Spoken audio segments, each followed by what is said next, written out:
বন্ধুরা আজকে মিনি গিচে রান্না করেছিলাম কুদ্রু ফল, যেটা দেখতে কিন্তু অনেকটা শশার মতো, মানে উপর থেকে পটলের মতো লাগে, আবার ভিতরে কাটলে না শশার মতো লাগে।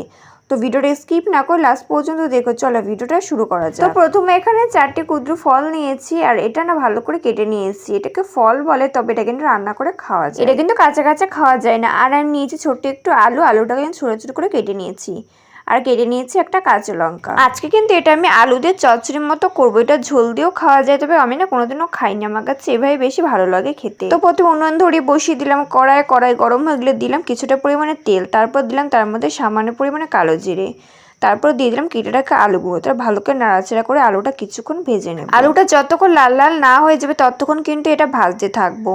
তোমরা কিন্তু এটা আলু ছাড়াও কিন্তু ভাজতে পারো এমনি, তবে আমার এটা আলু দিয়ে বেশি ভালো লাগে খেতে। আমি বেশ কিছুক্ষণ ধরে আলুটা এপিট ওপিট করে ভালো করে ভেজে নিয়েছি। আলুটা ভাজা হয়ে গেলে এর মধ্যে আমি দিয়ে দিলাম কুদ্রু ফলটা, তারপর ভালো করে নাড়াচাড়া করতে থাকলাম। আচ্ছা, আমরা এটাকে কুদ্রু বা কুদ্রি ফল বলে থাকি, তোমরা কি নামে চেনো আমাকে কমেন্ট করে জানিও। তোমরা অনেকে এটা খাওনি বা অনেকে এটা দেখোনি, তো তোমরা যদি এটা না খেয়ে থাকো তাহলে কিন্তু বাড়িতে একবার ট্রাই করে আসো, তোমাদের কাছে ভালো লাগবে।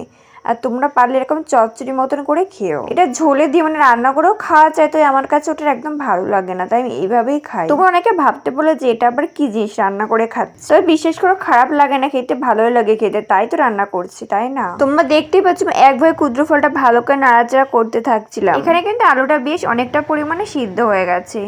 তো বেশ কিছুক্ষণ কুদ্রু ফলটা ভালো করে নাড়িয়ে চাড়িয়ে তার মধ্যে সামান্য পরিমাণে লবণ, সামান্য পরিমাণে হলুদ, তা ভালো করে নাড়াচাড়া করে দিলাম। আমি এখানে সব কিছুটাই সিদ্ধ করার জন্য একদম সামান্য পরিমাণে জল দিয়েছি, তারপর ভালো করে নাড়াচাড়া করে দিলাম। তারপর কিছুক্ষণের জন্য ঢেকে দিয়েছিলাম যাতে একটু ভালোভাবে সিদ্ধ হয়ে যায়। 5 মিনিট পর ঢাকনা তুলে ভালো করে নাড়াচাড়া করে দিলাম। এটা না বেশ অনেকটা পরিমাণে সিদ্ধ হয়ে গেছে। এবার যে এর মধ্যে অতিরিক্ত পরিমাণে জলটা আছে এটা কিন্তু আমি টানিয়ে নেবো, ভালো করে এটা ভাজা ভাজা করে নেবো।